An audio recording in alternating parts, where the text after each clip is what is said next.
ಗುರುದೇ ವಿಷ್ಣುಮಾಯೇ ನಮೋ ನಮಃ.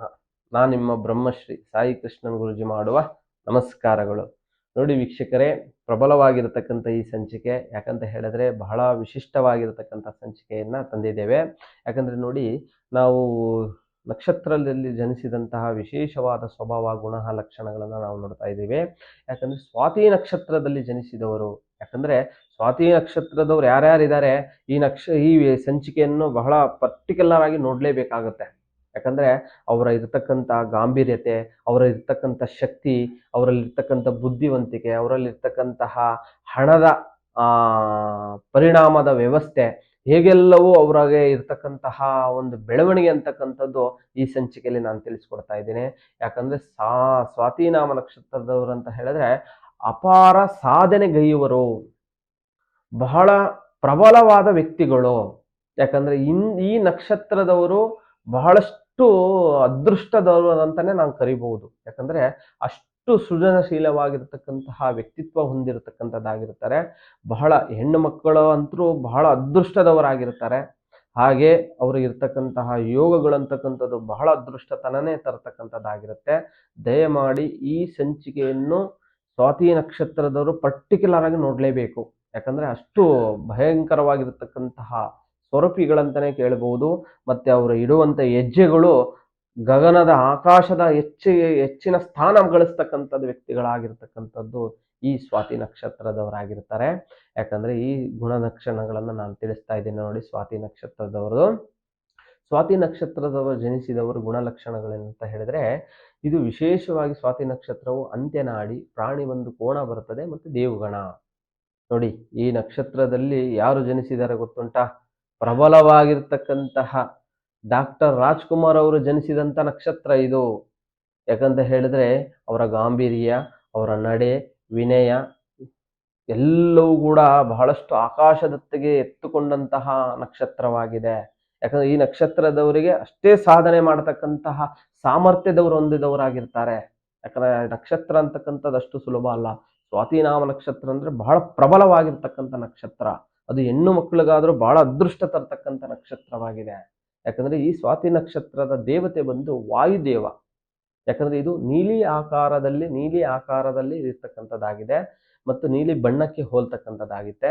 ಈ ನಕ್ಷತ್ರದಲ್ಲಿ ಜನಿಸಿದವರು ಸಣ್ಣ ದೇಹ, ಮತ್ತೆ ಮೂಗು ಎತ್ತರವಾಗಿರ್ತಕ್ಕಂಥದ್ದು, ಮತ್ತೆ ತೆಳುವಾದ ದೇಹ ಇರತಕ್ಕಂಥದ್ದು, ಮೀಡಿಯಂ, ಅಷ್ಟು ದಪ್ಪನೂ ಅಲ್ಲ ಅಷ್ಟು ಸಣ್ಣ ಅಲ್ಲ. ಮತ್ತೆ ಕಣ್ಣುಗಳು ಕೊಕ್ಕರೆ ಕಣ್ಣುಗಳಲ್ಲಿ ಇರತಕ್ಕಂಥದ್ದು, ಅಂದ್ರೆ ಸೂಜಿ ಕಣ್ಣು. ಮತ್ತು ಕಿವಿಯು ಬಹಳಷ್ಟು ವಿಶಾಲವಾದ ಇರತಕ್ಕಂಥದ್ದು, ದೊಡ್ಡ ಕಿವಿಗಳನ್ನು ಕಾಣತಕ್ಕಂಥದ್ದು. ಬಹಳ ಮೂಗು ಎತ್ತರವಾಗಿರ್ತಕ್ಕಂಥದ್ದು, ಅವರ ಹಣೆ ಎತ್ತರವಾಗಿರ್ತಕ್ಕಂಥದ್ದು, ಬಹಳ ನೋಡ್ಲಿಕ್ಕೇನೆ ಬಹಳ ಆಕರ್ಷಣೆ ಕಾಣತಕ್ಕಂಥದ್ದು ಈ ಸ್ವಾತಿ ನಕ್ಷತ್ರದಲ್ಲಿ ಜನಿಸಿದವರು. ಹಾಗೆ ಹೆಣ್ಣು ಮಕ್ಕಳಾದಂತೂ ಬಹಳ ಸುಂದರವಾಗಿರ್ತಕ್ಕಂಥದ್ದಾಗಿರ್ತಾರೆ. ಬಹಳ ಬುದ್ಧಿವಂತರು, ಬಹಳ ಸುಂದರರು, ಬಹಳ ಎಲ್ಲಾ ವಿಧದಲ್ಲೂ ಕೂಡ ಬಹಳ ಅದೃಷ್ಟವಂತರಂತಾನೆ ನಾವು ಹೇಳ್ಬೋದು.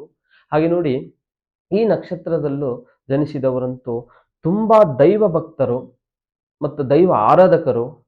ಬ್ರಾಹ್ಮಣರಿಗಾಗಿರ್ಬೋದು, ಗುರುಗಳಿಗಾಗಿರ್ಬೋದು, ಹಿರಿಯರಿಗಾಗಿರ್ಬೋದು, ಬಹಳ ನಯ ವಿನಯದವರು, ಬಹಳ ಸೃಜನಶೀಲರು, ಬಹಳಷ್ಟು ಎಲ್ಲಾ ಅಂಶಗಳನ್ನ ಹೊಂದತಕ್ಕಂತಹ ಗುಣದವರಂತ ನಾವು ಹೇಳ್ಬೋದು. ಹಾಗೆ ಸಾಧು ಸಂತವರಾಗಿರ್ಬೋದು, ಹಿರಿಯರಾಗಿರ್ಬೋದು, ಹೀಗೆ ಹಲವಾರು ವ್ಯಕ್ತಿಗಳಿಗೆ ತುಂಬಾ ಗೌರವಗಳನ್ನ ನೀಡತಕ್ಕಂಥ ವ್ಯಕ್ತಿಗಳಾಗಿರ್ತಾರೆ.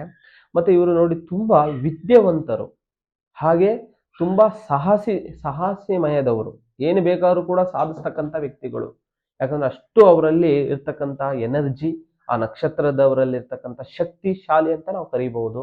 ಮತ್ತೆ ತುಂಬಾ ನೋಡಿ ಗರ್ವ ಅಂದ್ರೆ ತುಂಬಾ ಗಾಂಭೀರ್ಯ, ಒಂದು ಅಹಂಕಾರ, ಅವರ ಕೆಲಸ ಕಾರ್ಯದಲ್ಲಿ ತೋರಿಸ್ತಕ್ಕಂಥ ಗರ್ವ, ನಯ ವಿನಯ, ಶಾಂತಿ ಜೀವನ ನಡೆಸ್ತಕ್ಕಂಥದ್ದು.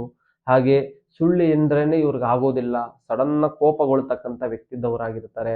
ಮತ್ತೆ ಕೃತಿಕರು ಅಂದ್ರೆ ಸೃಜನಶೀಲರು, ಮಾಡಿದ ಕೆಲಸಗಳನ್ನು ನೆನಪಿಟ್ಟುಕೊಳ್ತಕ್ಕಂಥ ವ್ಯಕ್ತಿಗಳು, ಯಾವುದನ್ನು ಮರೆಯಲ್ಲ ಇವರು. ಈ ನಕ್ಷತ್ರದವರು ಬಹಳ ನೆನಪಿಟ್ಕೊಳ್ತಾರೆ, ಒಂದೊಂದು ಅಂಶನೂ ಕೂಡ ನೆನಪಿಟ್ಕೊಂಡು ಆ ಟೈಮಲ್ಲಿ ಹೇಳ್ತಕ್ಕಂಥದ್ದು ವ್ಯಕ್ತಿತ್ವ. ಕೆಲಸ ಅಂತ ಬಂತಂತ ಹೇಳಿದ್ರೆ ಬಹಳ ಮುಂದಾಳತ್ವ ಇಟ್ಕೊಂಡು ಮಾಡಿ ಬಿಸಾಕುವಂತ ವ್ಯಕ್ತಿತ್ವದವರಾಗಿದ್ದಾರೆ. ಯಾವುದೇ ಕೆಲಸ ಕೊಡಿ ಇವ್ರ ಕೈಲಿ, ಇಂಥ ಕೆಲಸ ಆಗಲ್ಲ ಅಂತಲ್ಲ, ಅಂತ ಕೆಲಸದಲ್ಲಿ ಬಹಳ ಚತುರವಾಗಿ ಮಾಡ್ತಕ್ಕಂಥದ್ದು. ಮತ್ತೆ ಜೀವನದಲ್ಲಿ ತುಂಬಾ ಶ್ರೀಮಂತಿಕೆ ಆಗುವಂತ ಯೋಗ ಇದೆ ಇದು. ಈ ನಕ್ಷತ್ರದಲ್ಲಿ ಜನಿಸಿದವರು ತುಂಬಾ ಶ್ರೀಮಂತ, ಅಗರ್ವ ಶ್ರೀಮಂತ ಅಂತಾನೆ ಹೇಳ್ಬಹುದು. ಐತೆ ಆ ತರ ಇರ್ತಕ್ಕಂಥದ್ದು. ಅದೇ ಹೆಣ್ಣು ಮಕ್ಕಳಲ್ಲಿ ತುಂಬಾ ಆಕರ್ಷಣೆಯಾಗಿ ಕಾಣತಕ್ಕಂಥದ್ದಾಗಿರ್ತಾರೆ. ಮತ್ತೆ ತುಂಬಾ ಸುಂದರವಾಗಿ ಕಾಣತಕ್ಕಂಥದ್ದು. ಹಾಗೆಯೇ ಗಂಡು ಮಕ್ಕಳಲ್ಲೂ ಕೂಡ ಅತಿಯಾಗಿರ್ತಕ್ಕಂತಹ ಬಹಳಷ್ಟು ಪ್ರಬಲವಾಗಿರ್ತಕ್ಕಂಥ ಯೋಗಗಳನ್ನು ಕೂಡ ಕಾಣ್ತದೆ. ಮತ್ತು ಅವರದ್ದು ಬಹಳ ಆಕರ್ಷಣವಾಗಿ ದೇಹ ಕಾಣ್ತಕ್ಕಂಥದ್ದಾಗಿರುತ್ತೆ. ಏನೇ ಮಾಡಿದ್ರು ಕೂಡ ಬಹಳಷ್ಟು ಮುಂದುವರಿತಕ್ಕಂಥದ್ದಿರುತ್ತೆ. ಮತ್ತು ಇವರು ನೋಡ್ಬೇಕಂದ್ರೆ ಬಹಳ ಪ್ರತಿಯೊಂದು ದೇಹದಲ್ಲಿ ಅಂಗಂಗವೂ ಕೂಡ ಬಹಳ ಶ್ರೇಷ್ಠವಾದದಂತ ಕಾಣಬಹುದು. ಒಂದೊಂದು ಅಂಗಗಳು ಒಂದೊಂದು ಚುರುಕಾಗಿರುತ್ತೆ ಇವರದ್ದು.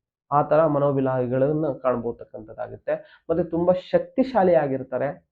ಮತ್ತೆ ತುಂಬಾ ಆಚಾರ ವಿಚಾರಗಳಲ್ಲಿ ಬಹಳಷ್ಟು ಮುಂದಾಗಿರ್ತಕ್ಕಂಥದ್ದಾಗಿರುತ್ತೆ. ಮತ್ತೆ ದಾನ ಧರ್ಮದಲ್ಲಿ ಬಹಳ ಮುಂದಾಳತ್ವ ಕೈ ಇವ್ರದ್ದು.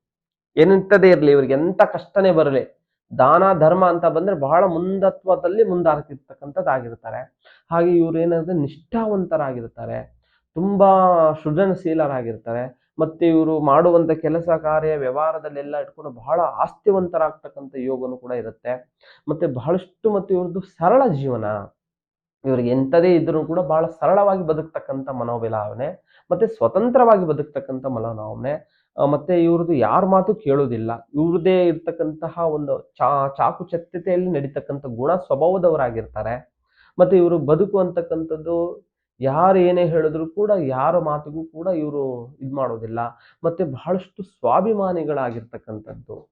ಸ್ವಾಭಿಮಾನಿಗಳಂತ ಹೇಳಿದ್ರೆ ಬಹಳಷ್ಟು ಎಲ್ಲಾ ವಿಷಯದಲ್ಲೂ ಕೂಡ ಅವರದೇ ಆಗಿರತಕ್ಕಂಥ ಚಾಕುಚಕ್ಯತೆಗಳನ್ನ ಮಾಡ್ತಕ್ಕಂಥದ್ದಾಗಿರ್ತಾರೆ. ನೋಡಿ, ವ್ಯಾಪಾರದಲ್ಲಾಗಿರ್ಬೋದು, ಬಿಸಿನೆಸ್‌ನಲ್ಲಾಗಿರ್ಬೋದು, ಮತ್ತೆ ತುಂಬಾ ಕ್ರಿಯೇಟಿವಿಟಿ ಆಗಿರ್ತಕ್ಕಂಥದ್ದಾಗಿರ್ತದೆ. ತುಂಬಾನೇ ಹಣಕಾಸಿನಲ್ಲಿ ವ್ಯಕ್ತಿಗಳನ್ನಾಗಿರ್ತಾರೆ. ಮತ್ತೆ ಮತ್ತೆ ಧನ ಲಾಭದಲ್ಲಿ ಬಹಳಷ್ಟು ಮುಂದಿಟ್ಟ ಕೈ ಆಗಿರ್ತಕ್ಕಂಥದ್ದಾಗಿರುತ್ತೆ. ಮತ್ತೆ ಉಪಕಾರ ಮಾಡುವಂಥದ್ರಲ್ಲಿ, ಸಹಾಯ ಮಾಡೋದ್ರಲ್ಲಿ ಬಹಳ ಮುಂದೆ ಬರ್ತಕ್ಕಂಥದ್ದು ಕೈ ಇವ್ರದ್ದು.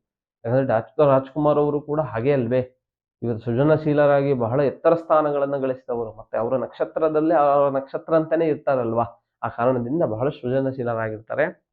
ಮತ್ತೆ ಇವ್ರಿಗೇನಾಗ್ತದೆ, ನಕ್ಷತ್ರದಲ್ಲಿ ಈ ನಕ್ಷತ್ರದಲ್ಲಿ ಜನಿಸಿದಂತೆ ಬಹಳಷ್ಟು ಕಲಾ, ನಾಟ್ಯ, ಮತ್ತೆ ಸಾಹಿತ್ಯ, ಗಾನ, ನಟನೆ, ಇವರು ಎಲ್ಲಾ ವಿಧದಲ್ಲೂ ಕೂಡ ಬಹಳ ಪಾರಂಗತರಾಗಿರ್ತಕ್ಕಂಥದ್ದಾಗಿರ್ತಾರೆ. ಆಗಿರ್ತಾರೆ. ಬಿಸ್ನೆಸ್‌ನಲ್ಲೂ ಆಗಿರ್ತಾರೆ. ಎಲ್ಲಾ ವಿಷಯದಲ್ಲೂ ಪ್ರವೀಣರಂತಾನೆ ನಾವು ಹೇಳ್ಬಹುದು.